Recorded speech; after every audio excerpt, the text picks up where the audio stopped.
Bonjour à tous, bienvenue à cette conférence organisée en amont de l'Assemblée générale de Valbium qui porte sur les filières de valorisation des fibres végétales.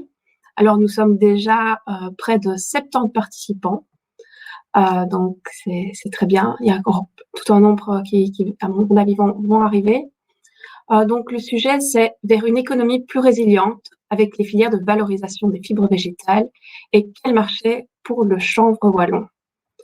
Alors, ce webinaire va débuter en présentant d'abord les enjeux et les initiatives au niveau européen avec Madame Saskia Brikman, eurodéputée. Elle nous expliquera pourquoi le développement de filières européennes est un élément indispensable pour une économie durable. Le cœur de ce webinaire sera la présentation des principaux résultats et conclusions de l'étude réalisée par Valbium sur les fibres végétales. Olivier Fin nous éclairera sur les opportunités techniques et économiques des filières fibres végétales.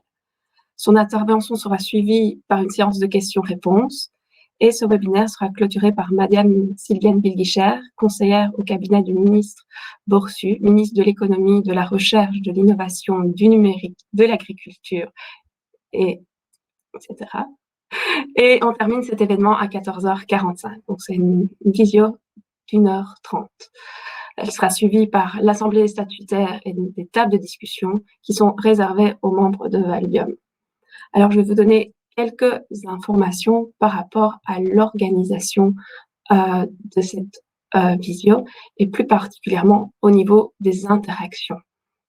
Donc, vous verrez que vous avez un onglet chat dans le Livestorm qui vous permet de discuter avec les autres participants. Il y a également un onglet sondage qui sera utilisé en fin de webinaire afin de voir un petit peu votre ressenti par rapport à cet événement et l'évaluer. Vous pouvez poser vos questions et je vous invite à poser votre question vraiment dans l'onglet questions en précisant à qui s'adresse votre question. Est-ce que c'est à Céline Girardon, à Olivier Fin, à Saskia Brikman? Alors, comme je vous disais, il y a une séance de questions-réponses qui sera organisée après les interventions de Madame Brikman et d'Olivier Fin. Alors, n'hésitez pas à déjà inscrire au fur et à mesure des présentations vos questions dans l'onglet questions. Il est également possible qu'on ne sache pas répondre à toutes vos questions. Si c'est le cas, on vous revient par mail avec les réponses à ces mails, à ces questions. Alors, je voulais profiter de cette introduction pour dire quelques mots sur Valbium, parce que je ne sais pas si l'ensemble des participants connaissent les activités de notre ASBL. Alors, je profite des 2 minutes restantes dans mon mode introduction pour vous dire que Valbium stimule et accompagne les initiatives qui intègrent la production de biomasse et sa transformation en énergie ou en matériaux. Nous avons un réseau de près de 180 membres.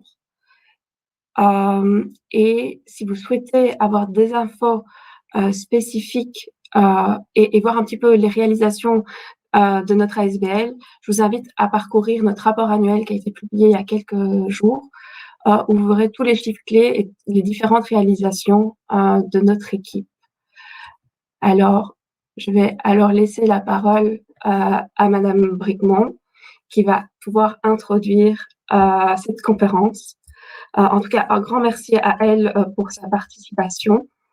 Voilà, elle va pouvoir nous aborder tout le volet européen, notamment lié au Green Deal, à l'économie circulaire et au textile durable. Madame Brikman, la parole est à vous.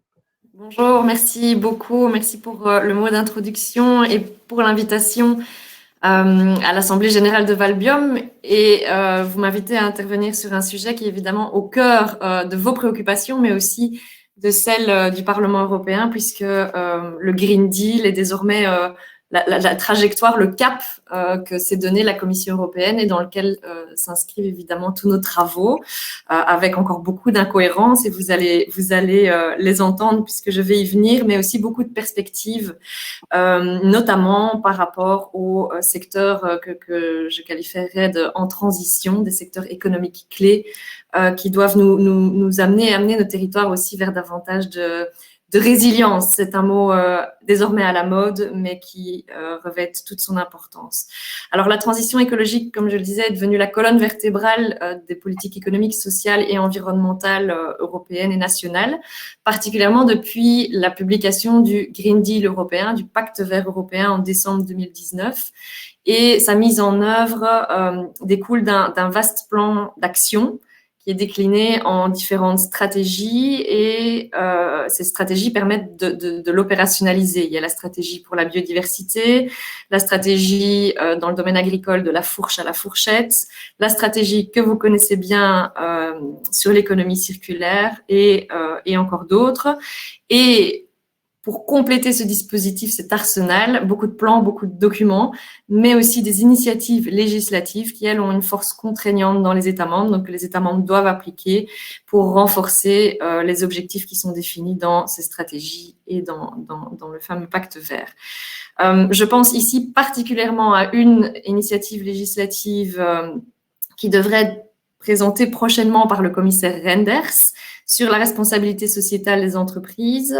Depuis 2 ans, nous en parlons au niveau du Parlement européen de manière très active pour pousser la Commission dans le dos et venir avec une proposition sur le sujet, particulièrement en Europe, mais aussi dans le contexte du commerce international, que moi je suis particulièrement en étant membre de la Commission du commerce international. Donc, d'ici au mois de juin, nous devrions avoir sur notre table au Parlement la proposition de la Commission européenne en la matière. On ignore encore quelles seront exactement les propositions que la Commission va révéler, mais en tout cas, c'est un paquet qui contiendra des dispositions horizontales, donc applicables de manière horizontale, avec des exceptions vraisemblablement pour les PME et des dispositions par secteur. Et là, évidemment, le secteur textile, mais aussi celui du cacao et d'autres seront particulièrement ciblés puisqu'il y a des problématiques et des questions particulières à ces secteurs qui doivent être traités. Ce n'est pas à vous que je vais apprendre que le textile présente une importance particulière pour chacun d'entre nous puisque on en a un usage quotidien, que ce soit via l'habillement, que ce soit via le recouvrement de mobilier, pour d'autres applications aussi. Elles concernent toutes les tranches d'âge, tous les niveaux socio-économiques, et donc c'est un secteur qu'on peut qualifier d'essentiel, de stratégique. C'est aussi un secteur éminemment mondialisé, puisque je me rends compte que je ne bouge pas mes slides et personne ne me prévient. Alors, je vais du coup rapidement passer, mais évidemment, la présentation pourra être partagée avec ceux et celles qui le souhaitent. Donc, le Green Deal, le secteur textile, je suis là. Donc, c'est un des secteurs les plus mondialisés qui est marqué par des décennies de restructuration, de localisation, et il est aussi au croisement des préoccupations sociales et environnementales. Je viens moi-même d'une région historiquement textile, puisque je vis en Wallonie-Picarde, et nos voisins très proches, la région des Hauts-de-France, se sont lancés dans leur 3e révolution industrielle et ont inscrit le textile comme secteur prioritaire. Donc, ils ont lancé toute une dynamique autour de la mode circulaire.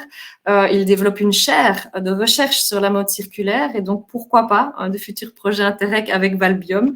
Vous avez peut-être déjà des contacts avec eux, mais en tout cas, ce sont, voilà, ils ont bien compris que il y a un intérêt global de transition, mais aussi économique, à travailler sur cette filière. L'Union européenne est le premier importateur textile mondial pour le marché de l'habillement. 60% de nos vêtements sont produits ailleurs que sur le territoire européen. C'est aussi le 4e secteur économique qui a le plus gros impact sur la planète, après l'alimentation, le logement, le transport. La consommation de vêtements a connu une augmentation de 40% au cours du dernier siècle. Et chaque kilo de vêtements produit représente 200 litres d'eau pour sa fabrication. Donc, on voit que l'empreinte écologique du secteur est énorme et va par ailleurs croissante, vu le phénomène de fast fashion, dont beaucoup d'acteurs essayent de sortir désormais, mais qui néanmoins reste prégnant. Et donc, quand on sait que chaque Européen consomme en moyenne 26 kilos de vêtements par an et en jette en moyenne 11 kilos, il y a matière à revoir un peu notre système. Son impact environnemental aussi est important du point de vue des microparticules de plastique qu'il émet et qui se retrouvent dans l'eau qu'on boit, dans les océans, dans notre alimentation. Et finalement, c'est aussi un secteur qui émet beaucoup de gaz à effet de serre. Or, on sait que nous devons les réduire et que donc le secteur textile devra aussi contribuer à cette dimension. Même les matières naturelles sont consommatrices d'eau, hein, on le sait, coton, la laine sont demandeuses en eau, sont demandeuses en terre aussi. Les matières synthétiques, comme les fibres, reposent sur des ressources fossiles et génèrent plus de pollution de microplastiques aussi. Près de 1900 produits chimiques, c'est intéressant à savoir quand on essaye de sortir de ce modèle, interviennent dans les processus de fabrication. Et une enquête a fait apparaître que 165 de ces produits sont considérés comme des substances dangereuses selon les normes européennes, mais sont néanmoins vendus sur le territoire européen. Derrière, il y a évidemment des enjeux de santé publique des travailleurs, mais aussi des consommateurs qui sont là. Enfin, le taux de recyclage demeure assez limité et le volume de déchets, par contre, est considérable. 92 millions de tonnes de déchets par an au niveau mondial.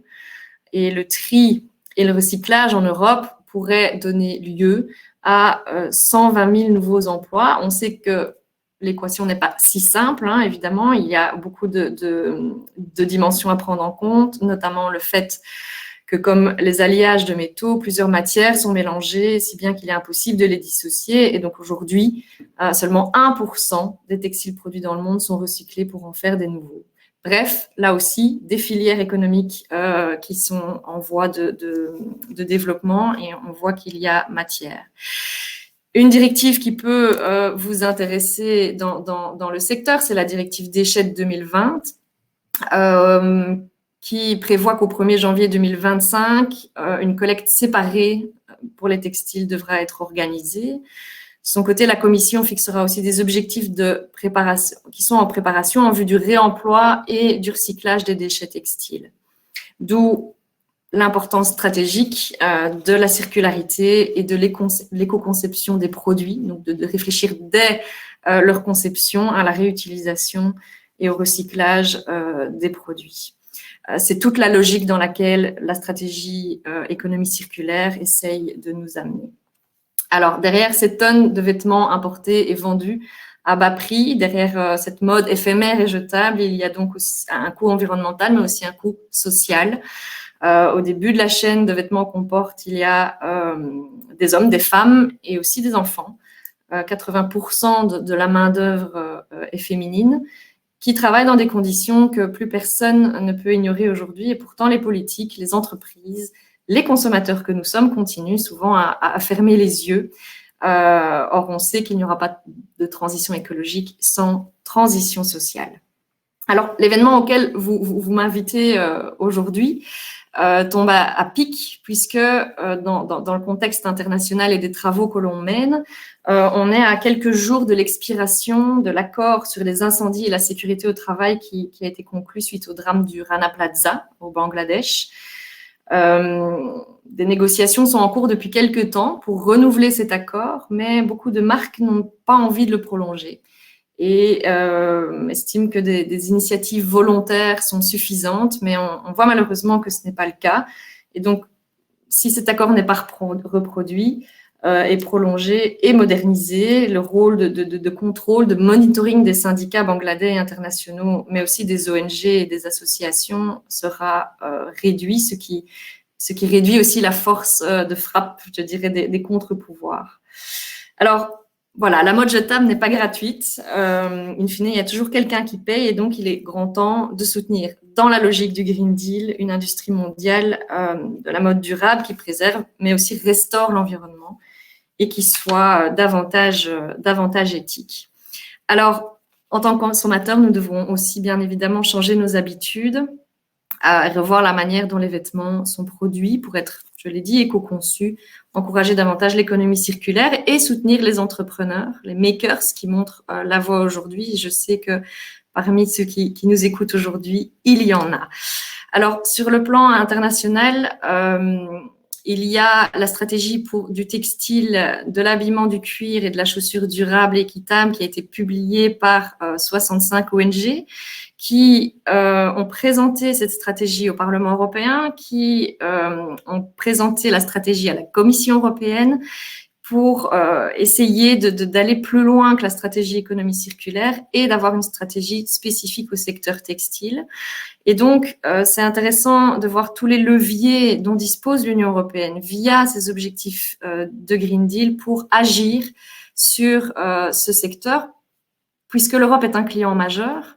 Il y a une réelle influence que nous pouvons avoir et qui est importante sur le plan international, bien sûr, mais aussi pour faire en sorte que nos normes et nos objectifs soient alignés avec les objectifs que l'on s'assigne au niveau européen. Donc, il y a la volonté sur laquelle on doit travailler de lutter contre les pratiques déloyales et donc cette course au bas prix qui engendre d'autres conséquences.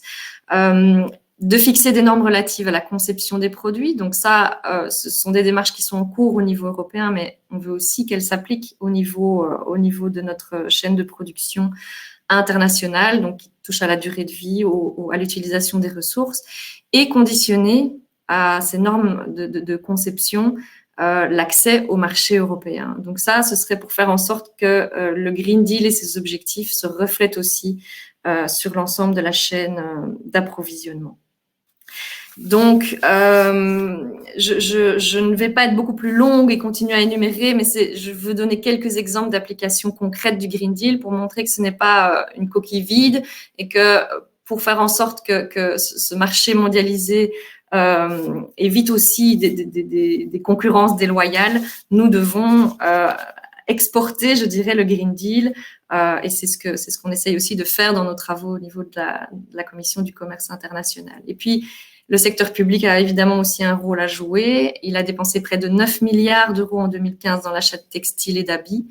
Donc, via les marchés publics, il y a évidemment l'axe durable à adopter, mais aussi l'axe local qui pourrait être davantage renforcé. J'en viens à la stratégie textile que l'on attend de la part de l'Union européenne, puisque dans la veine de ce travail mené par les ONG du Green Deal, la Commission européenne a annoncé une communication, donc d'ici l'été. Il se peut que ce soit un petit peu reporté vu le contexte dans lequel on se trouve, même si le contexte appelle aussi à des dispositions urgentes. Mais c'est une stratégie qui a été dans le cadre des préparatifs de cette communication, la Commission européenne a lancé une consultation publique qui a recueilli près de 230 contributions qui sont en train d'être épluchées, auxquelles nous, on n'a pas accès du côté du Parlement pour le moment. Mais l'objectif est bien d'avoir un axe spécifique lié au textile et pour soutenir les 160 000 entreprises du secteur en Europe et les près de 1,5 million de travailleurs à la fois se relever des effets de la pandémie sans pour autant négliger les effets pour d'autres pays de nos propres modes de production et de consommation. Une fois que l'initiative sera rendue publique, et vous êtes sans doute au moins aussi impatient que moi de voir quelle sera cette initiative, nous, co-législateurs, serons amenés à l'amender, à réagir, et donc ma commission aussi. Et donc là, ce serait intéressant évidemment d'avoir un nouveau contact avec vous, avec Valbiom, et les coupoles européennes aussi, pour voir quelles sont vos réflexions et votre input par rapport à cette approche européenne.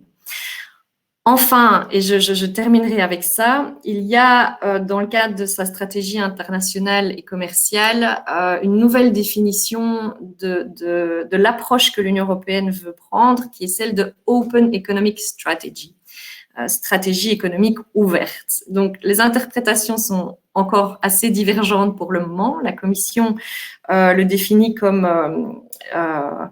une stratégie de développement économique qui permette d'assurer son autonomie, d'assurer sa résilience, mais qui se veut ouverte à l'international et aux marchés internationaux.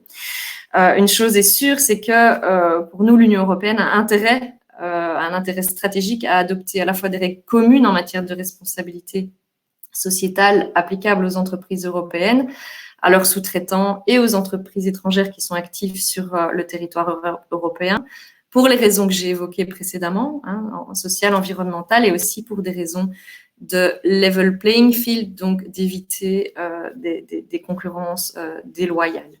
D'autre part, une autonomie stratégique suppose aussi de se rendre moins dépendant de chaînes d'approvisionnement mondiales et donc de se rendre plus résilient en cas de choc pandémique, comme celui que l'on vit actuellement ou autre. Or, avec un marché textile entièrement très fortement mondialisé, eh bien, le développement de filières européennes apparaît réellement, particulièrement dans le contexte dans lequel on se trouve, stratégique. Et ce secteur fait, à mon sens, partie de cette autonomie stratégique à retrouver et qui répondent aux objectifs du Green Deal. Donc, vous voyez où je veux en venir. La boucle est bouclée, puisque relocaliser des productions et redévelopper des filières textiles en Europe répond bien évidemment aux objectifs du Green Deal. Voilà, la crise a montré à quel point ces critères socio-environnementaux revêtent une importance cruciale et beaucoup de makers l'ont compris. Je pense que la Wallonie l'a compris aussi en accompagnant ces secteurs-là. Et donc, les objectifs à venir dans le cadre de cette communication textile, ce sera aussi de trouver des vecteurs de soutien aux initiatives telles que celles que vous voulez développer au niveau wallon. Merci de m'avoir écouté. Je ne pourrai, à mon avis, pas rester pour la séance de questions-réponses, mais je suis disponible par mail ou via mes réseaux sociaux qui sont là si vous avez des questions. Merci beaucoup. Merci Madame Bricmont pour votre intervention. On voit que ça bouge au niveau européen, notamment sur le volet textile. Alors, les fibres végétales apportent une solution. On voit qu'il y a une possibilité de développement de filières liées aux fibres végétales vers le secteur textile, mais pas que. Et donc, Olivier Fain va aborder justement ce volet.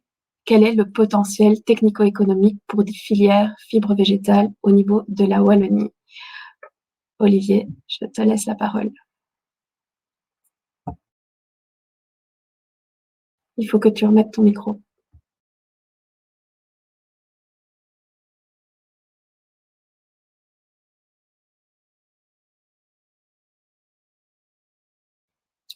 Olivier, ton micro ne va pas. Est-ce que vous m'entendez? Ok, c'est bon, on va y arriver. Voilà. Merci Céline, merci aux intervenants précédents. Bonjour à tous. Alors, la conférence d'aujourd'hui va nous plonger dans le monde passionnant de la fibre végétale afin de tenter de comprendre les tenants et aboutissants de la construction de filières agricoles destinées à la fibre. Et donc, cette présentation est un gros résumé de l'étude qui a été réalisée par Valbiome au cours des 2 dernières années. Alors, l'impulsion pour initier ce travail vient d'un constat de la part des acteurs de terrain, mais aussi des acteurs politiques, qui avaient un certain manque de visibilité sur les différents marchés, dont la connaissance est une condition indispensable pour lancer une nouvelle filière. Donc, quels sont-ils? Quelles sont leurs spécificités? Quelles sont les opportunités, les risques, etc. Et aussi, quelles sont les stratégies, du coup, développées pour atteindre le développement de telles filières?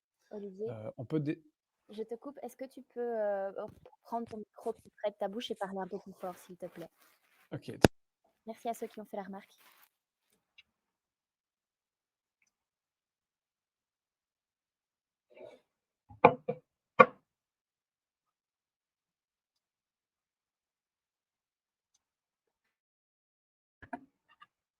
Ton son est coupé, Olivier. Est-ce que vous m'entendez mieux maintenant? Oui, super. D'accord, impeccable. Bon, on va faire comme ça alors. Alors, où j'en étais du coup oui, donc on peut déjà noter que on a déjà des utilisateurs de fibres végétales en Wallonie, comme le lin, comme l'herbe. Et donc cette étude entend apporter des informations complémentaires pour accompagner le développement de ces filières et analyser le développement potentiel de nouvelles, comme celle du chanvre qui fait l'objet du focus spécifique d'aujourd'hui.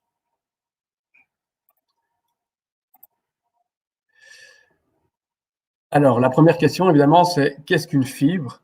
Donc, alors, une fibre est une formation d'aspect filamenteux qui se présente généralement sous forme de faisceau.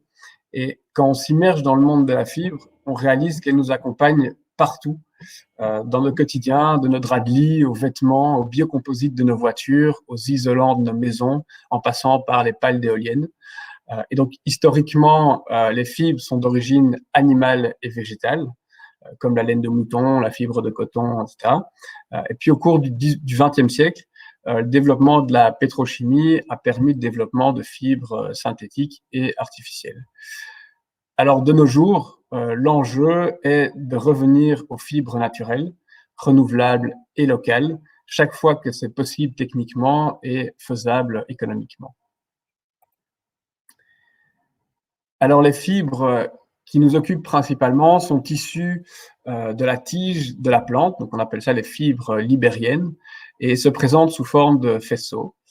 Alors, tout le challenge revient à extraire ces fibres de la tige, de la paille en fait, en les endommageant le moins possible grâce au procédé qu'on appelle le décortiquage.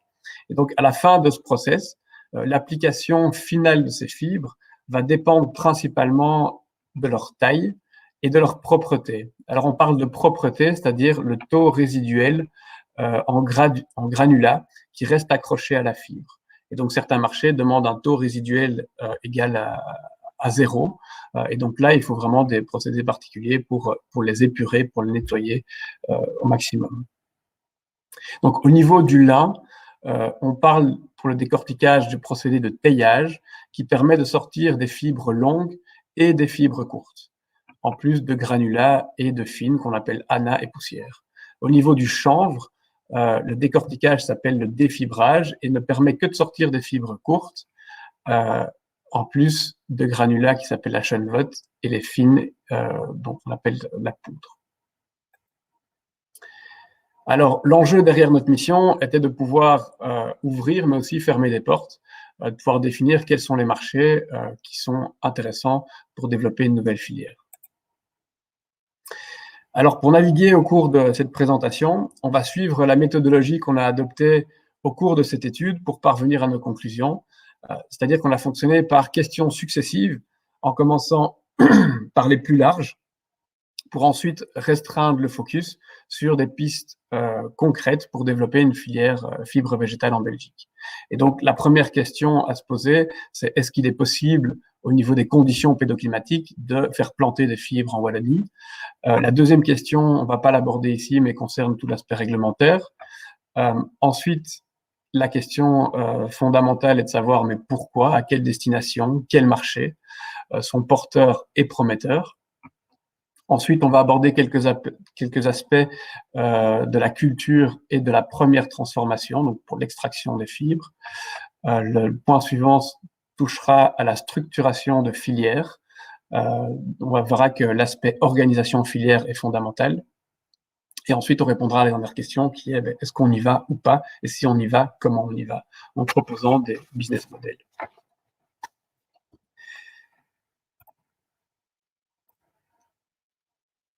Alors, il existe une grande diversité d'agro-ressources qui produisent des fibres dans le monde. On connaît tous le coton, évidemment, mais aussi il y en a beaucoup d'autres, le jute, le coco, etc. Et sous nos latitudes, en Wallonie, il y a un nombre limité de plantes qui sont des plantes fibreuses, comme l'herbe, le lin, le chanvre, l'ortie, etc. D'ailleurs, si ça vous intéresse, on est en train de finaliser un panorama de fibres végétales qui décrit plus en profondeur les différents types de fibres pour les plus passionnés d'entre vous. Alors, au niveau des cultures dédiées en fibres, en Wallonie, la Belgique se situe au cœur du premier bassin mondial de production de lin, avec la France et les Pays-Bas, ces trois pays produisent 85% de la production mondiale de lin taillé, ce qui est quand même remarquable. Et alors, un fait intéressant, c'est de remarquer que la Belgique est le premier pays européen en termes de ratio de sa surface agricole en plantes à fibres, grâce au lin. Et ça, c'est hors coton. On a plus de 1% de la surface agricole utile qui est consacrée à la culture du lin. Alors qu'à titre de comparaison, la France, par exemple, qui est en termes de superficie totale le plus grand pays producteur de fibres, ne consacre que 0,3% de sa SAU pour le lin fibre. Au niveau des cultures dédiées pour le chanvre, au niveau européen, on voit que la France est le leader incontesté des surfaces cultivées pour le chanvre, suivi de l'Italie et des Pays-Bas. Alors ici, c'est chanvre toute application confondue, donc pas seulement pour la fibre. La France produit principalement du chanvre pour la fibre, mais par exemple, l'Italie ne produit exclusivement que pour la graine. On expliquera un petit peu plus tard. Alors, en Wallonie, on voit qu'il y a une timide reprise de la culture du chanvre, qui était une culture historique, aux alentours de 2009-2010. Et puis, on voit vraiment une augmentation des surfaces plantées en chanvre aux alentours de 2014, et ce jusqu'en 2017. Et là, on voit clairement l'arrivée de Belchanvre, la coopérative qui produira du chanvre pour l'unité de défibrage BIEMP. Et donc là, on voit qu'on a atteint jusqu'à 470 hectares de chanvre plantés. Et puis, malheureusement, avec la faillite et les difficultés de BIEMP, on voit que les superficies de chanvre plantées ont drastiquement diminué jusqu'à l'atteinte de plus grand-chose, moins de 100 hectares actuellement. Alors, ce qui nous intéressait dans cette étude était le développement relativement rapide de filières de production et de transformation de fibres. Et donc, on a repris ici la classification de fibres recherche-développement qui croise les ressources disponibles dans nos régions avec leur degré d'utilisation actuel, on voit ici, et leur degré de connaissance technologique et des travaux de recherche disponibles. Et donc, on voit que, par exemple, des agro-ressources comme l'ortie ont un potentiel très intéressant dans nos régions, mais par contre, leur degré d'utilisation est très, très bas. Et il y a encore un gros travail en R&D à réaliser avant que ces produits atteignent le marché. Donc, on a décidé, d'un point de vue méthodologique, de se consacrer sur deux ressources que sont le lin et le chanvre, dont le degré d'utilisation et de connaissance technologique est assez avancé. Et alors, entre le lin et le chanvre, on fait un focus encore plus particulier sur le chanvre, car c'est une filière qui est beaucoup plus jeune et qui a des marges de progression beaucoup plus importantes sur les marchés. Alors, le chanvre est une plante qui commence à être de plus en plus connue, qui a de nombreux atouts et qui s'inscrit pleinement dans les enjeux de transition et sociétaux actuels. Donc, premièrement, il représente un intérêt agronomique. C'est une plante qui est très résiliente, qui résiste bien au stress hydrique, aux ravageurs aussi, et qui nettoie le sol en profondeur. Donc, pour l'agriculteur, c'est intéressant. Il présente un intérêt environnemental, car il ne demande aucun intrant chimique, et développe en plus une biomasse importante, ce qui permet de séquestrer beaucoup de carbone. Alors, c'est une plante qui est valorisée localement et qui est multiproduit. Donc, des filières connexes peuvent se développer. On en reviendra juste après. Alors, un aspect qui est intéressant, c'est que le chanvre présente des similarités et aussi des complémentarités par rapport à la filière du lin, notamment au niveau des pratiques agricoles. Donc, il est possible de capitaliser aussi sur un savoir-faire historique du lin dans nos régions. Alors, on peut voir ici que la culture du chanvre connaît vraiment un boom et que tous les pays, beaucoup de pays européens se mettent à planter du chanvre. Et depuis, en gros, 2013-2014, il y a vraiment un boom de la production de chanvre en Europe. Et donc, on estime que voilà, c'est encore une filière jeune, donc la Wallonie peut vraiment prendre le train en marche ou reprendre le train en marche. Alors, le développement d'une filière chanvre permet aussi, en outre, de développer de nombreuses filières connexes qui répondent à différents enjeux sociétaux. Donc, à côté de la valorisation de fibres qui peut être utilisée dans différents secteurs qu'on parcourra tout à l'heure, il y a évidemment la graine, et donc la graine qui peut être utilisée, qui est très riche d'un point de vue nutritif, qui peut être utilisée dans l'alimentation humaine ou animale, en cosmétique aussi. Et puis il y a l'extraction de molécules d'intérêt dans la fleur et les feuilles, et là qui peuvent entrer dans des compositions de produits pharma, parapharma, cosmétiques, etc. Et donc là aussi, il y a un intérêt intéressant, important, c'est qu'on peut développer des filières connexes à partir d'un savoir-faire qui se développerait à partir de la fibre, par exemple.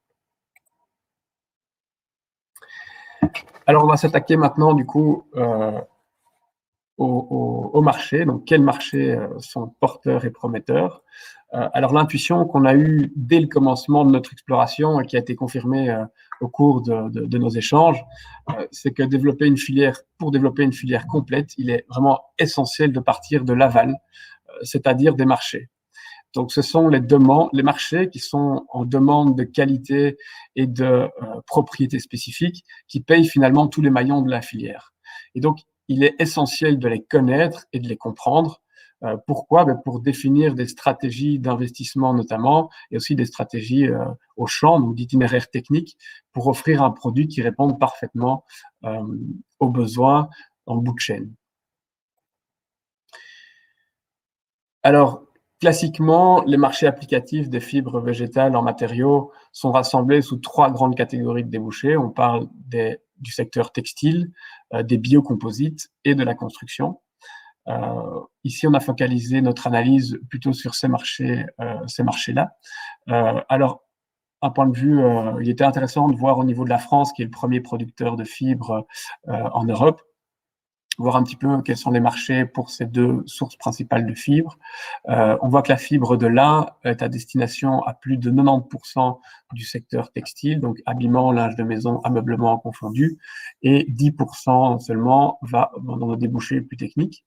Alors que pour le chanvre, l'utilisation de la fibre est beaucoup plus diversifiée, en isolation, en biocomposite, en application plus marginale, et aussi en papiers spéciaux. Donc c'est une particularité française.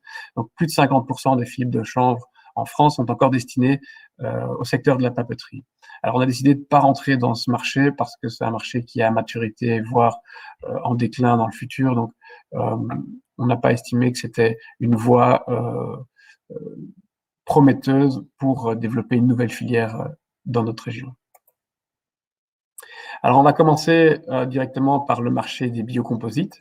Le biocomposite, c'est un mélange d'une matrice plastique et un renfort en fibre. Alors, ce renfort en fibre peut être d'origine synthétique, d'origine minérale, comme les fibres de verre, de carbone, etc. Ou alors peut-être un renfort en fibre végétale. Dans ce cas-là, on appelle ça un biocomposite. Alors, les atouts et les avantages des biocomposites, les propriétés recherchées, sont la légèreté, la résistance, la souplesse, l'isolation acoustique, évidemment l'impact environnemental.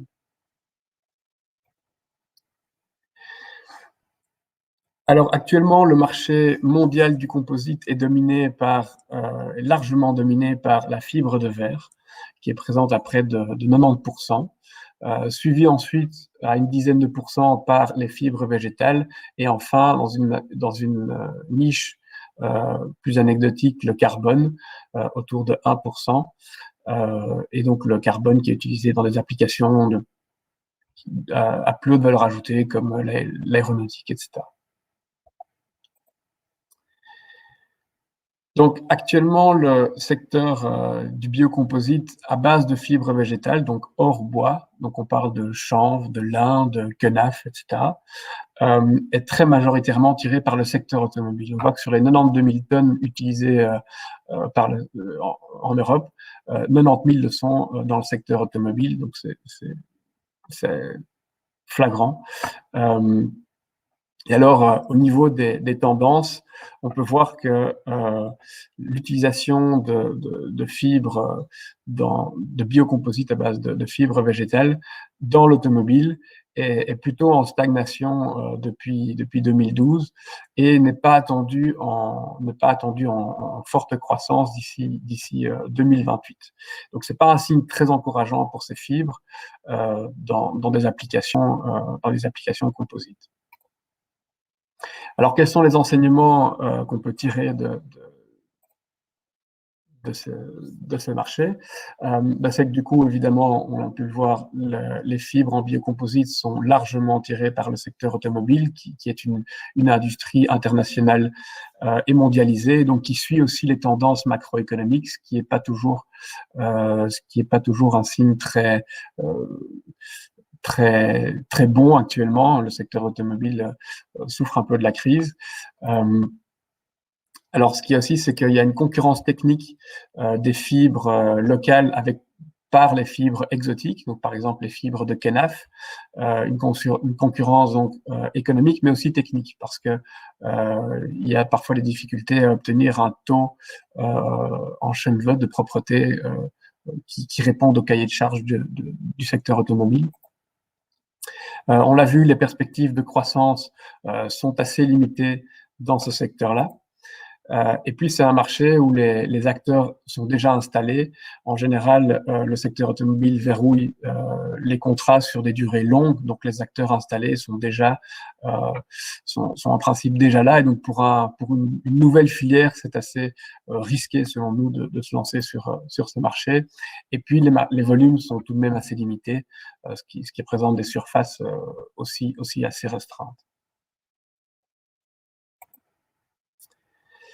Alors, le second marché qu'on va aborder aujourd'hui est celui de la construction, où donc les isolants biosourcés, donc les avantages, c'est qu'il y a d'excellentes qualités isolantes, évidemment, c'est un excellent produit isolant. Il y a un confort de pose, un environnement intérieur qui est très confortable, qui est sain, grâce notamment à la régulation naturelle de l'hygrométrie, un confort acoustique, etc. En plus, la durée de vie est assez élevée, donc il y a beaucoup d'avantages aux isolants biosourcés.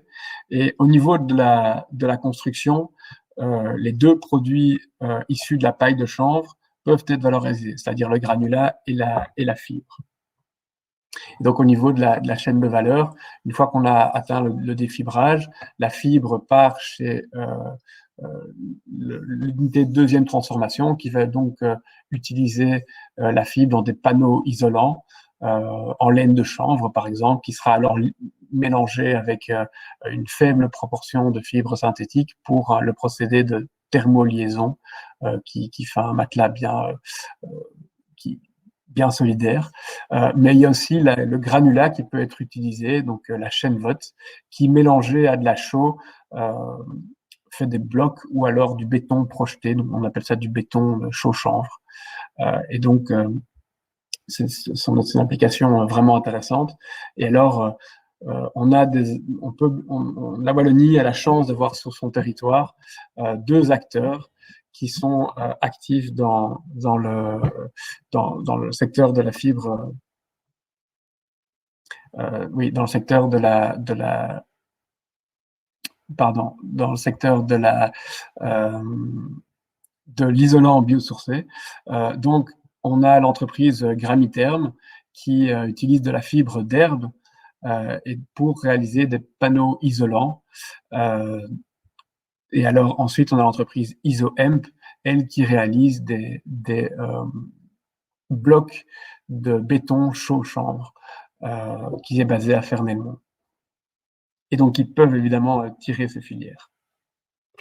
Alors, le secteur de l'isolant biosourcé connaît une croissance importante qui est estimée à plus de 10% par an, donc ce qui est vraiment pas négligeable. Et en Europe, 15 000 tonnes de fibres sont utilisées dans cette application. Alors, il est intéressant de noter que c'est le taux de croissance du secteur qui est le plus important au niveau des isolants.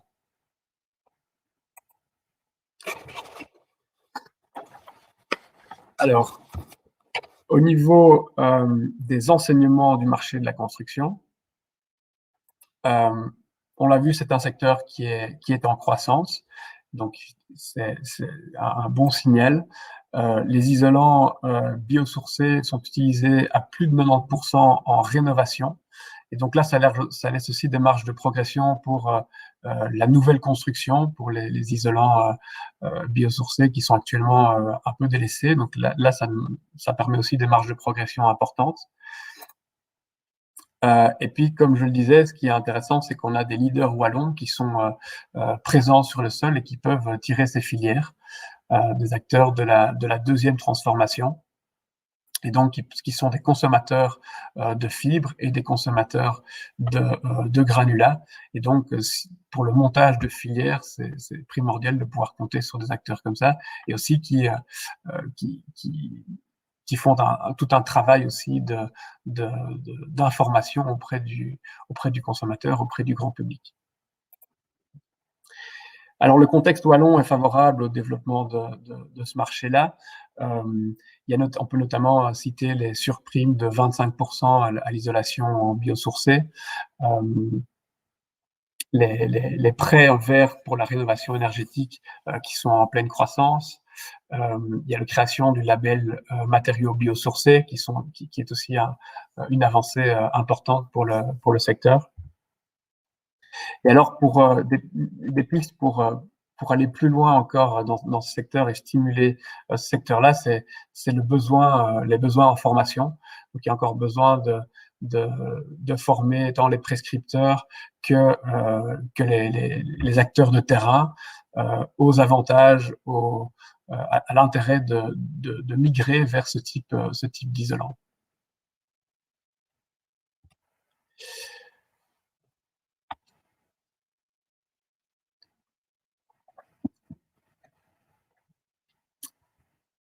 Alors, on va ensuite partir sur le marché du textile, donc c'est le gros morceau.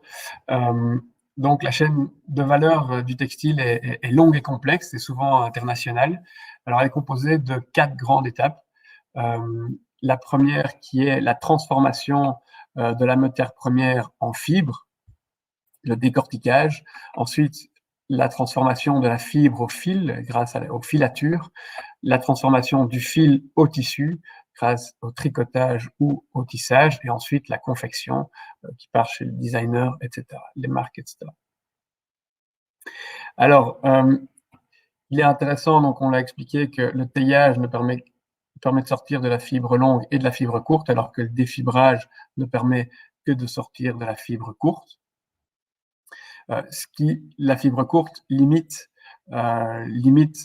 la qualité du fil et donc ne permet pas d'offrir une qualité de fil très fine, ce que la fibre longue permet, car elle est possible, elle peut aller en filature ou mouillée.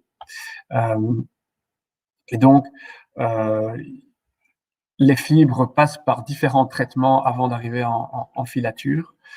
Et puis, après le tricotage et le tissage, il y a encore des traitements finaux avant de partir chez les confectionneurs. Alors, donc, le plus grand utilisateur de fibres dans le monde est sans aucun doute le textile, qui comprend donc l'habillement, linge de maison, ameublement, etc. Et la production mondiale de fibres textiles était de plus ou moins 110 millions de tonnes en 2018. Alors aujourd'hui, les fibres synthétiques sont les fibres les plus utilisées, le polyester en tête, viennent ensuite les fibres naturelles et enfin les fibres cellulosiques artificielles. Donc au niveau des tendances, entre 2008 et 2018, les fibres synthétiques et artificielles ont connu une forte croissance, alors que les fibres naturelles, une croissance assez faible. Et parmi les fibres naturelles, le coton représente encore 80% des fibres naturelles qui sont utilisées. Mais cette agro-ressource est de plus en plus décriée pour ses impacts environnementaux négatifs. Et donc, son utilisation va vraisemblablement diminuer, ce qui pourrait constituer une opportunité pour les fibres naturelles qui ont un impact positif. Et c'est le cas notamment du chanvre. Alors, On observe depuis quelques années une tendance à la déconsommation du secteur textile, qui est traduite ici par une baisse du chiffre d'affaires du secteur en Belgique. Cette baisse du chiffre d'affaires est observée aussi notamment en France.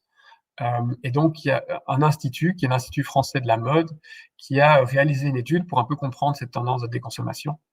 Et il s'avère que 44% des consommateurs ont réduit leur consommation en vêtements et que pour 40% d'entre eux, il s'agissait d'une déconsommation consciente et choisie, donc qui était motivée pour des raisons écologiques et éthiques. Donc c'est cette fameuse tendance du consommer moins mais mieux. Et donc nous, ce qu'on voit comme un signal très intéressant. Et donc les enseignements pour ce marché, c'est un marché de grande consommation, principalement tiré pour l'habillement par le secteur du B2C. En Belgique, par exemple, le montant moyen alloué par habitant est de 790 € annuellement qui est dépensé en habillement, ce qui est quand même assez gigantesque. Et donc, on parlait de cette tendance à la consommation éthique, du moins mais mieux.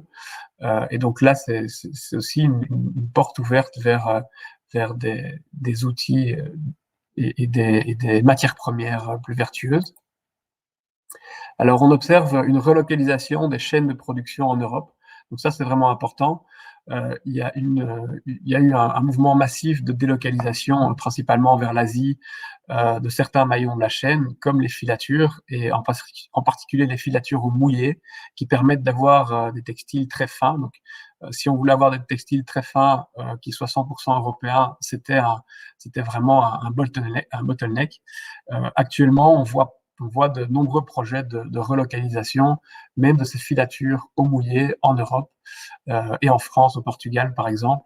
Et donc là, dans un rayon très très proche de la Belgique, on va pouvoir retrouver une certaine souveraineté à ce niveau-là. Donc on expliquait, le coton qui est assez décrié représente une opportunité pour d'autres types de fibres naturelles environnementalement intéressantes. Alors la Belgique est évidemment un acteur historique du textile, ce qui fait qu'il y a de nombreuses compétences, un know-how qui est resté en Belgique, qui est toujours présent. Et donc ça, c'est intéressant de pouvoir capitaliser là-dessus pour développer et continuer à développer ces filières. Alors, le marché du lin qu'on connaît ici et qu'on sert principalement au niveau de la fibre végétale en Belgique, est un marché qui est tendu et volatile. Et donc, la fibre de chanvre, par exemple, représenterait une diversification très intéressante pour ces acteurs aussi. Et alors, on observe aussi une demande croissante d'acteurs en chanvre cotonisée, c'est-à-dire là, donc c'est de la fibre courte de chanvre qui passe par des process permettant d'obtenir une fibre qui est similaire à celle du coton. Et donc là, on a des acteurs même belges qui sont en demande, et on voit une demande croissante pour ce type de fibre qui est mieux valorisée que certaines fibres techniques, par exemple.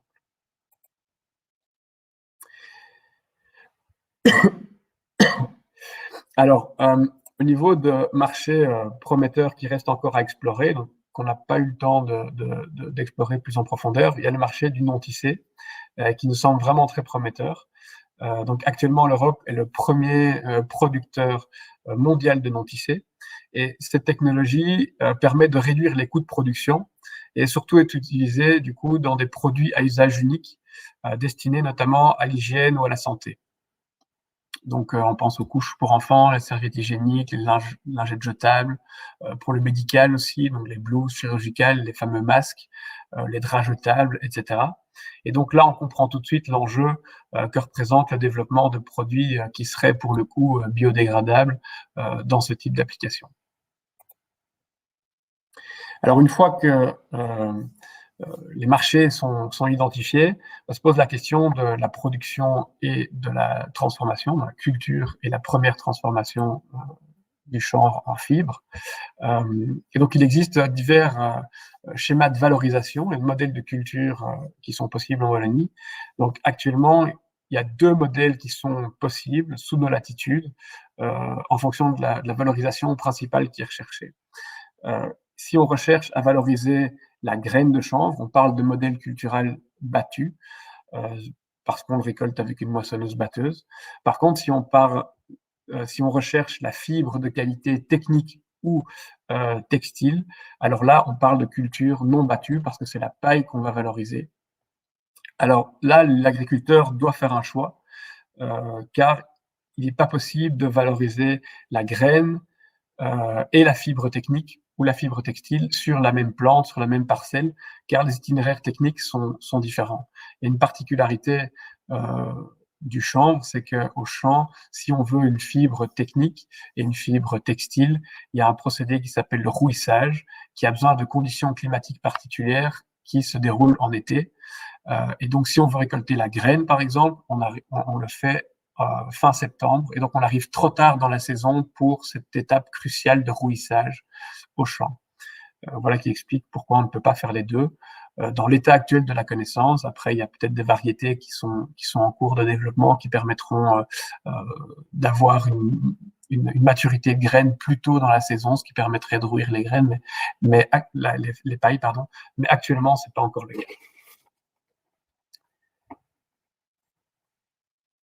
Alors, cultiver du chanvre, une des premières questions, bien logiquement, c'est est-ce que c'est rentable? Et donc, c'est sûr que l'agriculteur réalise des arbitrages sur la meilleure allocation de ses terres. Et donc, il était intéressant de pouvoir comparer certains ordres de grandeur. Alors ici, il faut être vraiment prudent parce que ce sont des données qui sont théoriques et qui représentent un instantané de 2020 qui se basait sur des données récentes, mais qui peuvent varier fortement d'une année à une autre en fonction d'aléas climatiques, par exemple, de conjoncture économique, etc. Mais bon, ce qu'on peut déjà, en tout cas, observer, ce qui est assez notable, c'est que le chanvre, dans ces deux applications communes que sont donc le battu et le non battu, le coût des opérations agricoles est moins élevé. Et ça, on l'explique en grande partie par la non-utilisation de produits phytosanitaires comparativement aux autres cultures. Alors, au niveau de la rentabilité économique, on voit ici que le chanvre non battu, donc en valorisation paille, il y a une certaine, comparativement aux autres cultures, c'est une culture qui est assez faible dans sa rentabilité. Par contre, le chanvre battu en bio, la rentabilité est assez élevée.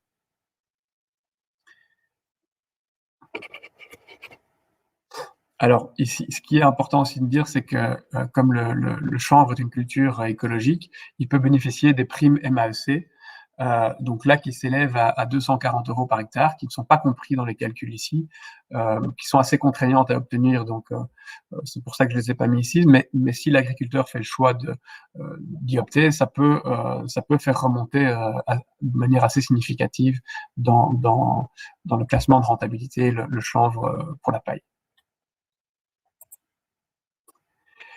Alors, une fois qu'on a cultivé la paille, il faut extraire la fibre grâce au défibrage. Et donc, le défibrage permet de fractionner la paille en différents produits valorisables, donc la fibre, la chènevotte et les fines. Alors, le premier défibrage, je dirais, permet d'obtenir une fibre brute qui est peu nettoyée, donc il y a encore un pourcentage de 20 à 30% de chènevotte qui reste collé à la fibre. Ça permet d'atteindre certains marchés comme la papeterie. Et ensuite, par affinage successif, donc par nettoyage successif, on obtient de la fibre technique qui peut aller notamment dans le marché des biocomposites ou de l'isolation. Et par affinage ensuite, ou cotonisation, on peut aller vers les fibres textiles qui, là, ont un degré de propreté assez proche de zéro.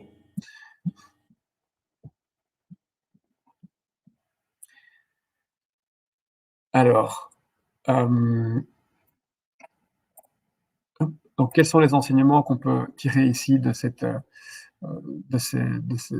la culture et du défibrage? C'est que l'itinéraire technique est vraiment en fonction de la valorisation. C'est que la rentabilité de la paille est relativement faible, alors que la rentabilité de la graine bio est assez confortable. C'est une culture résiliente et écologique qui peut bénéficier de primes. Le défibrage est lié à un bassin de production nécessairement local, ce qui veut dire qu'il y a vraiment une coordination très très importante et une bonne entente, une contractualisation entre l'agriculteur et le défibreur. Ce qui veut dire aussi que le phasage du projet, de la production et du défibrage doit être bien pensé, parce qu'il peut être soit concomitant, soit démarré par la culture et ensuite prévoir le projet industriel. Chacun des modèles a ses avantages et ses inconvénients, donc là, il faut bien le réfléchir en amont. Et ensuite, un projet de défibrage n'est rentable que si la paille est valorisée complètement, c'est-à-dire la fibre et le granulat principalement. Alors, dans cette nouvelle partie, on va voir comment organiser et structurer les filières.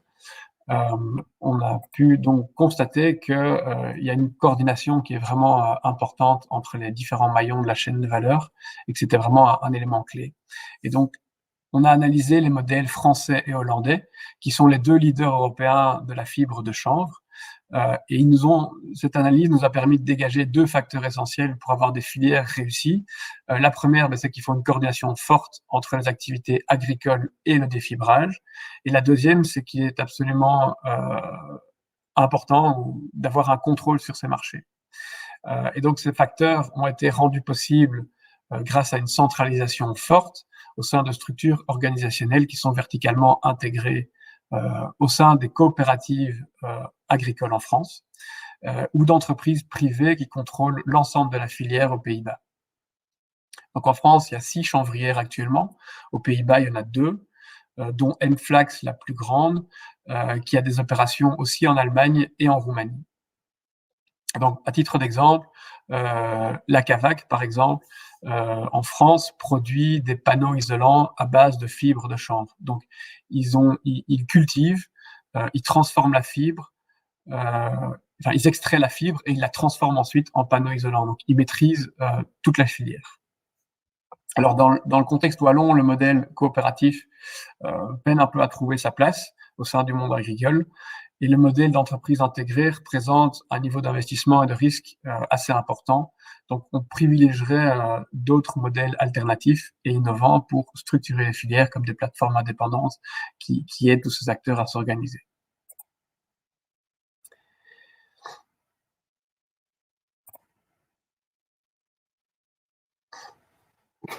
Alors,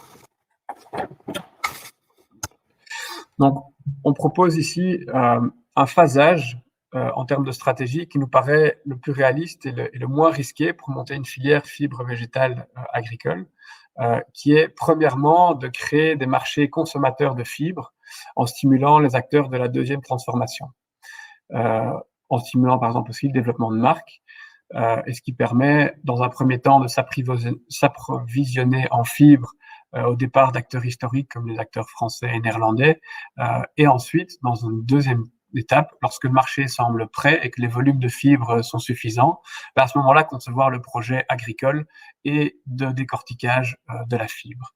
Alors, on peut citer ici en exemple les deux entreprises Isohemp et Gramiterm, qui sont les acteurs de la deuxième transformation, donc ils sont utilisateurs de fibres pour créer un marché, un appel d'air et aussi une connaissance auprès du grand public des avantages de la fibre.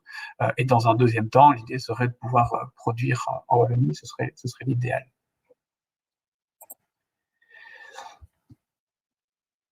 Alors, pour pouvoir identifier les fibres porteuses, on a développé une grille d'analyse qui nous permet de répondre à 6 questions successives qui agissent comme des filtres. Et donc, la première, c'est quelles sont les conditions climatiques de la région, pédoclimatiques, qui permettent d'avoir des applications. Qu'est-ce que les conditions pédoclimatiques, permettent de valoriser? Quels sont les marchés qu'on peut atteindre?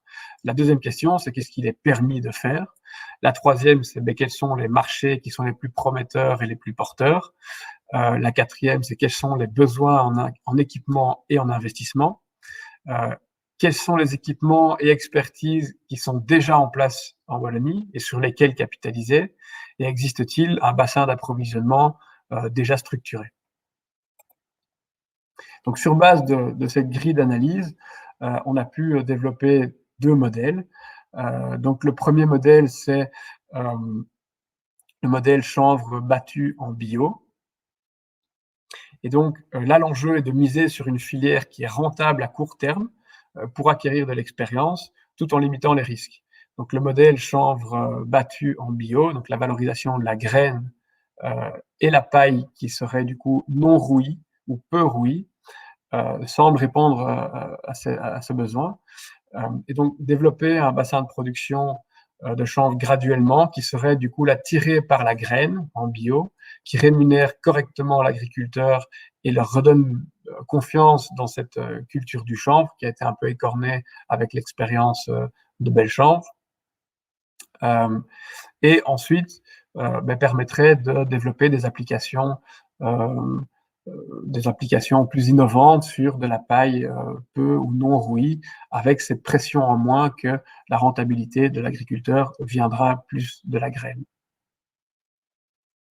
Donc, vraiment voir ça comme un tremplin pour créer des bastions de production, pour développer des nouvelles valorisations de la fibre.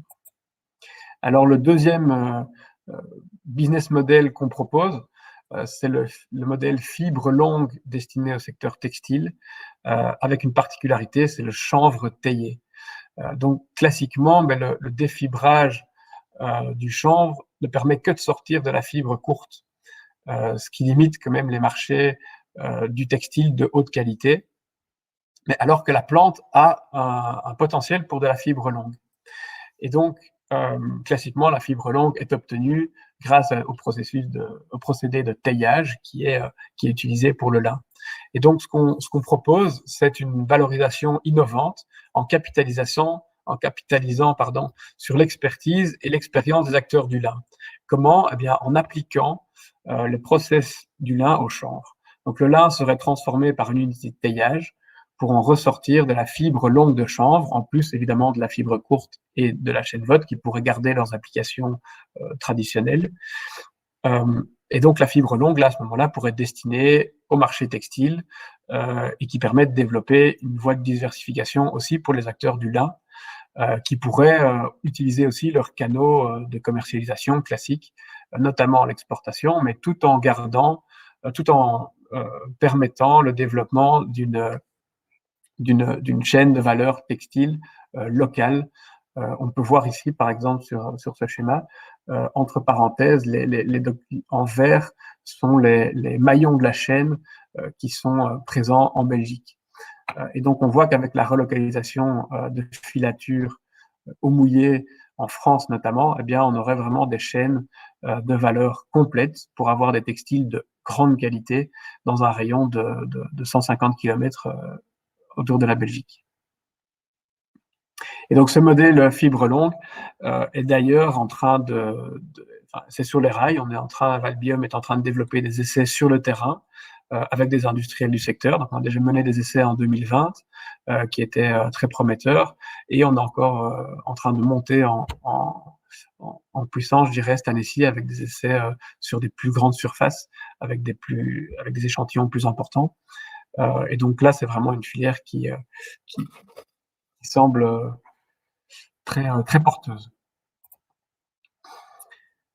Alors, pour rester dans les temps, on va conclure ici. Et donc, je dirais qu'aujourd'hui, développer des filières locales de valorisation de fibres végétales est un enjeu de premier plan pour la résilience et la décarbonation de nos économies. Et donc, ce travail a permis de lancer des pistes et constituer un socle de connaissances qui, évidemment, va évoluer encore au cours du temps, mais qui est disponible aussi pour les acteurs intéressés par la thématique. Et donc, Valbium est présent et est là pour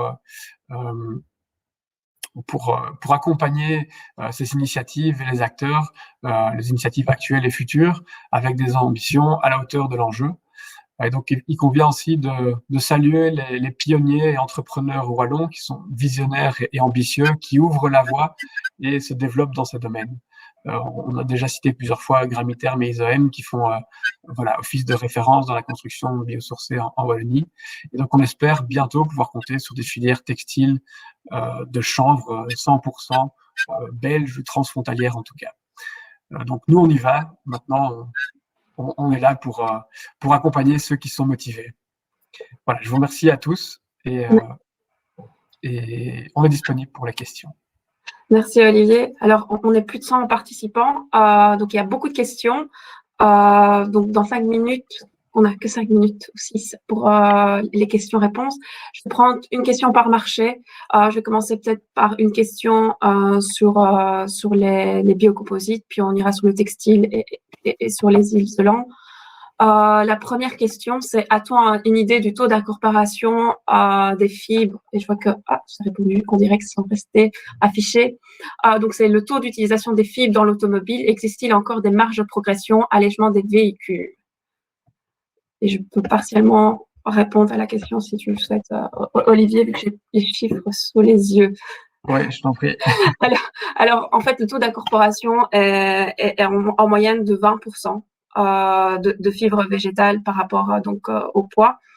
En Europe, la production de composites est évaluée à 1,14 million de tonnes, dont 92 000 tonnes de composites renforcés avec des fibres végétales. Donc les chiffres que montrait Olivier avec 90 000 tonnes de biocomposites, c'est bien biocomposites incluant la résine et la fibre. Ça équivaut seulement à 35 000 tonnes de fibres végétales qui ne sont pas forcément des fibres végétales produites en Europe. Comme on vous disait, il y a des fibres et la concurrence avec les fibres exotiques comme le kenaf sur le marché automobile. Il y avait un volet sur plutôt une question sur les fabricants d'origine belge d'isolants à base de chanvre et dans quel pays, donc d'exportation. Olivier, je te laisse répondre à cette question. Je n'ai pas très bien compris la question, pardon. Donc ici, il demandait par rapport aux fabricants d'isolants à base de chanvre. Donc ici, comme Olivier a spécifié, mais tu peux rentrer plus dans les détails. Les isolants à base de chanvre qui sont producteurs en Belgique, actuellement, on n'a pas à notre connaissance.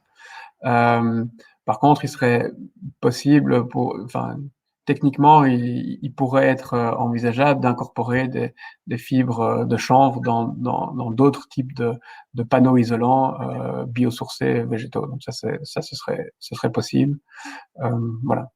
À notre connaissance, en fait, sur la fibre en isolant souple, il n'y a que la Kavak en France qui produit ce type d'isolant. Nous, on a la chance en Wallonie d'avoir une autre filière fibre végétale, c'est la filière herbe avec la société Gramiterm. Et alors, les coproduits sont valorisés effectivement au niveau de la construction, notamment, comme disait Olivier, les blocs chauds chanvre chez ISOM ou alors le chanvre projeté au niveau de chanvre éco. Mais donc, il n'y a pas d'acteur d'isolant en fibre de chanvre en Wallonie. Alors, j'avais une question, et c'est pour ça qu'on a fait venir notre collègue Valentine Don, qui s'occupe plus spécifiquement des essais et des activités liées aux fibres longues. Et donc, il y avait quelqu'un qui posait une question par rapport à la mécanisation. J'arrive plus à l'afficher. Et donc, qui questionnait, oui, sur la mécanisation pour avoir les fibres longues. Et donc, si tu pouvais donner quelques éléments de réponse sur le volet mécanisation agricole et puis première transformation. Alors oui, pour obtenir une fibre longue qui ira en teillage, on doit paralléliser les tiges au champ, à la coupe. Et ça, c'est un peu la difficulté. C'est ça qu'on fait pour le lin. Et donc, il n'y a pas encore de machine qui permet de faire ça vraiment de façon industrielle pour le chanvre. Mais il y a différents prototypes qui sont en cours de recherche. Et nous allons tester d'ailleurs en prototype ici cette année.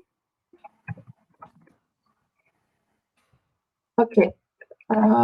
J'ai vu d'autres questions. Il y avait le volet par rapport à la biométhanisation.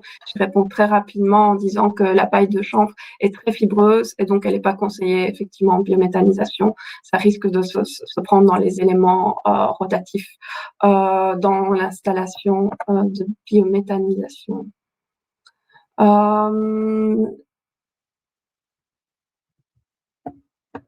Pour les autres questions, parce que j'en ai beaucoup.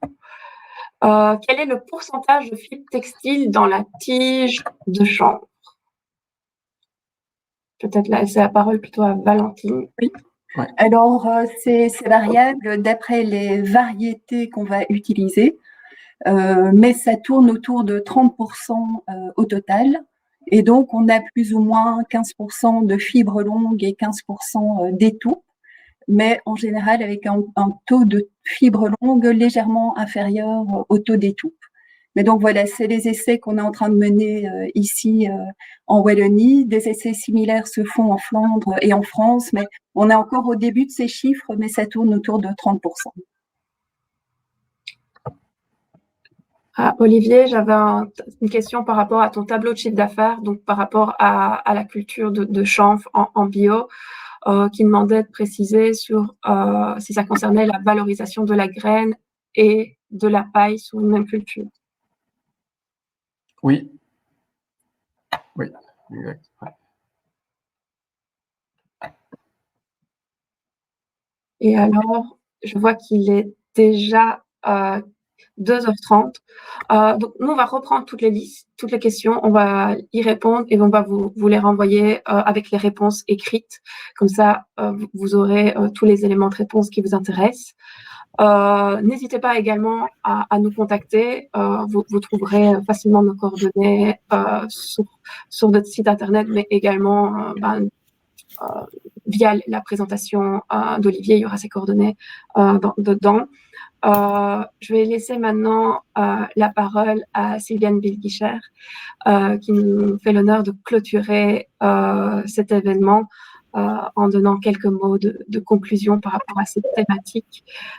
Merci à toi d'être présente et de représenter le ministre Borsu lors de cette visioconférence. Sylviane, la parole est à toi. Merci beaucoup Céline et bonjour à toutes et à tous. Donc en fait le vice-président et ministre Willy Borsu, comme tu l'as dit, n'a malheureusement pas pu participer en personne à la clôture de cet événement et il vous prie de l'en excuser. Voilà, donc je suis conseillère donc au sein de son cabinet, hein, notamment en matière d'économie circulaire et biobasée. Donc voilà, c'est un plaisir et un honneur de clôturer cette conférence. Donc je vais vous livrer quelques réflexions. Alors vous le savez, les défis en termes de préservation de l'environnement, tout en garantissant un modèle économique rentable et viable, sont très importants et imminents. Vous le savez par ailleurs aussi, la Wallonie nourrit une triple ambition, donc une ambition sociale, une ambition écologique et une ambition économique. Donc le déploiement d'une économie circulaire et biobasée peut et doit contribuer à l'atteinte de cette triple ambition. En effet, celle-ci peut permettre à la Wallonie de gagner en prospérité tout en apportant une solution aux défis sociétaux auxquels elle fait face, que ce soit la pauvreté, les changements climatiques, la perte de biodiversité ou l'épuisement des ressources naturelles. Alors, la récente pandémie mondiale a mis en exergue la vulnérabilité de notre économie face à des éléments externes liés à la mondialisation des chaînes de valeur. Et donc, le déploiement de l'économie circulaire et biobasée peut et doit contribuer à la relance de l'économie. Cela permettrait en fait à la Wallonie d'améliorer sa résilience face à de futures crises, en s'assurant notamment d'une plus grande indépendance en termes de ressources et par rapport à des chaînes logistiques globales. Donc, mettre en œuvre une stratégie d'économie circulaire, c'est également saisir des opportunités de nouvelles activités à haut potentiel d'emploi et en très grande partie non délocalisables, qui peuvent aussi offrir des voies de reconversion pour toute une série de travailleurs dans des secteurs en déclin. Il s'agit donc de permettre à la Wallonie de renforcer sa compétitivité, de réaliser des économies, de mettre en œuvre une utilisation plus efficace des ressources et de réduire l'impact de la production et de la consommation sur l'environnement. Donc, en la matière, en fait, la vision de la Wallonie s'articule autour de 3 éléments. Donc, le premier, c'est l'évolution vers une économie compétitive et neutre en carbone, compatible également avec les objectifs en matière de biodiversité et d'optimalisation de l'utilisation des ressources. Le deuxième élément, c'est l'innovation. Donc, l'innovation comme catalyseur qui doit stimuler la création d'emplois en s'appuyant notamment sur la transition numérique qui est très importante. Et le troisième élément, c'est le développement d'une économie résiliente et inclusive en s'appuyant notamment, et on l'a vu, ça a été mis en évidence aujourd'hui, sur une agriculture structurée et performante qui permet de réduire notre dépendance par rapport à l'importation de ressources et notamment aux matières premières fossiles que nous ne produisons pas en Wallonie. Alors, j'en profite pour vous rappeler donc la stratégie wallonne Circular Wallonia a été adoptée le 24 février dernier par le gouvernement wallon et que celle-ci en fait a prévu de se déployer autour de 5 axes. Je vais rapidement les rappeler. Donc le premier c'est l'axe de production et d'offre de biens et de services au travers d'un approvisionnement durable. On parle également donc d'éco-conception, de développement de symbiose industrielle, également de la mise en place de l'économie de la fonctionnalité, voilà, parmi d'autres. Un deuxième axe qui est celui de la consommation de biens et de services responsables et collaboratifs qui peuvent entraîner une série de changements d'usage ou de comportement comme voilà, la promotion du réemploi, de la réparation, entre autres. Alors, le troisième axe de la stratégie est celui de la mobilisation des acteurs, puisqu'effectivement, cette transition vers une économie plus circulaire et biobasée implique l'implication de nombreux acteurs, notamment les entreprises, le secteur public, le secteur associatif, les citoyens, les villes et les communes. Alors, le quatrième axe de la stratégie Circular Wallonia est celui de la gestion des déchets, avec une référence au plan wallon des déchets ressources qui avait été adopté en 2018. Parce que, voilà, on sait que même si un modèle circulaire est de nature à limiter la production de déchets, il en restera quand même toujours. Et donc, il y a lieu aussi de les valoriser de la manière la plus favorable possible, donc au travers du recyclage, du compostage, etc. Et au niveau aussi au travers de la valorisation énergétique.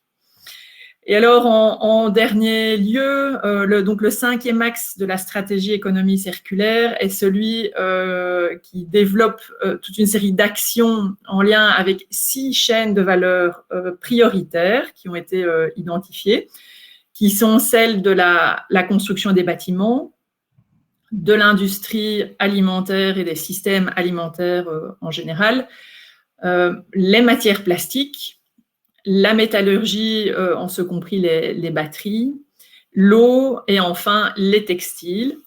Voilà, donc ici j'ai brassé, on va dire, les 5 grands axes de la stratégie circulaire Wallonia très rapidement, mais donc cette stratégie est disponible sur le site web économiecirculaire.wallonie.be. Alors peut-être juste un petit mot en ce qui concerne les plans de relance et donc la relance de notre économie qui fait l'objet de nombreux travaux. Donc vous le savez, le gouvernement wallon a développé plusieurs projets, a introduit plusieurs projets dans le cadre du plan de relance belge, voilà, dont on entend parler souvent sous forme de RRF en anglais pour Resilience and Recovery Facility. Donc, qui est le plan belge qui a été déposé au niveau de la Commission européenne il y a quelques semaines, avec notamment une ambition importante au niveau de l'économie circulaire, puisqu'il y a une fiche qui a été déposée et pour un budget, pour vous donner un ordre d'idée, qui est de 115 millions d'euros. Donc quand même des moyens conséquents. Et puis alors, par ailleurs, le gouvernement mène actuellement des travaux au niveau de GetUp Wallonia, Et donc, dans ce cadre, nous espérons que des budgets complémentaires puissent être mobilisés sur cette thématique. Alors, peut-être maintenant, juste pour faire un focus plus sur les fibres végétales, qui était l'objet de cette conférence. Donc, il apparaît très clairement que c'est une ressource d'intérêt pour les entreprises de l'économie biobasée, très clairement.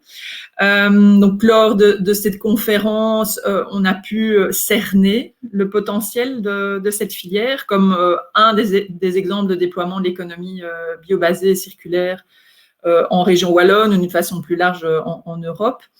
Nous avons également constaté donc l'intérêt de stimuler l'innovation afin de permettre la mise sur le marché de produits issus de matières premières renouvelables, donc avec un impact carbone réduit, voire même très positif, et avec de nouvelles propriétés. On a par ailleurs également constaté qu'il est possible de créer de la valeur ajoutée et de diversifier les revenus pour nos agriculteurs et pour nos entreprises en progressant en parallèle dans l'atteinte de nos objectifs environnementaux. Donc, je pense que c'est Olivier Fin donc, qui a rappelé effectivement que la Wallonie donc, se trouve au cœur d'un bassin de production du lin et du chanvre, notamment suite à au contexte pédoclimatique et industriel. Et que la Belgique, en fait, est le seul pays européen à consacrer plus de 1% de ses surfaces agricoles à des cultures dédiées à la production de fibres végétales. Et donc, notamment, 2/3 de ces surfaces sont localisées en Wallonie. Donc, voilà, on peut en conclure que la Wallonie a un rôle majeur, on va dire, à jouer dans la production et la valorisation des fibres végétales, tant au niveau belge qu'européen ou mondial. Et donc, il est effectivement important d'encourager l'implantation de ces cultures, qu'avant d'encourager l'implantation de ces cultures, de maîtriser bien les marchés applicatifs. Donc, c'était très clair dans la présentation de Monsieur Fin. Et donc, en fait, c'est dans ce contexte en fait, qu'une mission a été allouée par le gouvernement wallon à Valbiome pour analyser le potentiel de développement des filières économiques, basées sur la valorisation des fibres végétales en matériaux et en textiles et stimuler leur essor en Wallonie. Et donc, c'est finalement le résultat de cette mission qui vous a été présentée aujourd'hui et qui sera présenté également, je pense, dans le magazine Le Valbiome Mag. Et par ailleurs, eh bien, ce travail sera poursuivi au travers des futures missions de Valbiome au niveau de la stratégie circulaire Wallonia, plus particulièrement donc pour les chaînes de valeur du textile et de la construction. Voilà, et finalement aussi rappeler que l'étude s'est principalement concentrée sur les filières agricoles pouvant fournir des fibres textiles ou techniques à haute valeur ajoutée, donc le lin et le chanvre, mais que d'autres filières sont également à soutenir, notamment la filière herbe et alors également la fibre d'ortie qui mériterait en tout cas d'être étudiée. Voilà, je pense avoir fait le tour. Je vous remercie beaucoup pour votre attention et je vous souhaite une excellente après-midi. Merci. Merci beaucoup, Céliane, pour ton mot de conclusion. Merci à tous les participants d'être présents et d'avoir assisté à cette conférence. Merci pour vos questions. N'hésitez pas à interagir avec nous par la suite. Donc, si vous êtes intéressé par tout ce volet lié à l'économie biobasée, lié à la culture de champ, je vous invite vraiment à parcourir le Valbiome Mag, qui est le magazine de la biomasse en Wallonie, de vous abonner à la newsletter pour vraiment avoir les infos ponctuellement. Donc, on envoie un mailing tous les mois et au plaisir de vous revoir et d'échanger avec vous ultérieurement. notamment au niveau présentiel. Un grand merci à Olivier pour sa présentation. C'était pas facile de présenter en 40 minutes cette étude qui a mis un peu plus d'1 an et demi et qui avait énormément d'éléments. Donc, c'était trouver comment simplifier, élaguer pour pouvoir venir avec une présentation d'à peine 40 minutes, vous présenter les éléments les plus saillants. Mais donc voilà, n'hésitez pas à solliciter, il y a peut-être des éléments qu'on pourra vous éclairer par la suite. Il y a un petit sondage, alors n'hésitez pas à y répondre. Il y a le chat, les questions et le sondage. Ça nous permet d'avoir un petit peu votre retour. En tout cas, un grand merci à Aurore pour toute la logistique liée à cet événement. Nous, on va devoir clôturer vraiment ici à 2h45. Pourquoi? Parce qu'on a notre assemblée générale. Donc, à tous ceux qui sont membres et à tout de suite, dans un quart d'heure. Profitez bien de ce break d'un quart d'heure parce que voilà, il y a l'assemblée statutaire. On compte sur vous pour le quorum. Et puis, on discutera avec une partie d'entre vous lors des tables de discussion qui suivent l'Assemblée générale. En tout cas, un grand merci pour votre participation. On a été content de pouvoir aborder ce sujet avec vous. On se réjouit de pouvoir continuer à aborder ce sujet avec vous par la suite et en présentiel. C'est vrai que là, on fait un peu un monologue devant nos écrans et à très bientôt pour mettre en œuvre et concrétiser tous les éléments qu'on a abordés aujourd'hui parce que je pense qu'il y a des chouettes choses et des chouettes initiatives qui vont pouvoir aboutir concrètement. Je vous souhaite une bonne fin de journée et à très bientôt. Merci à tous et à bientôt. Merci.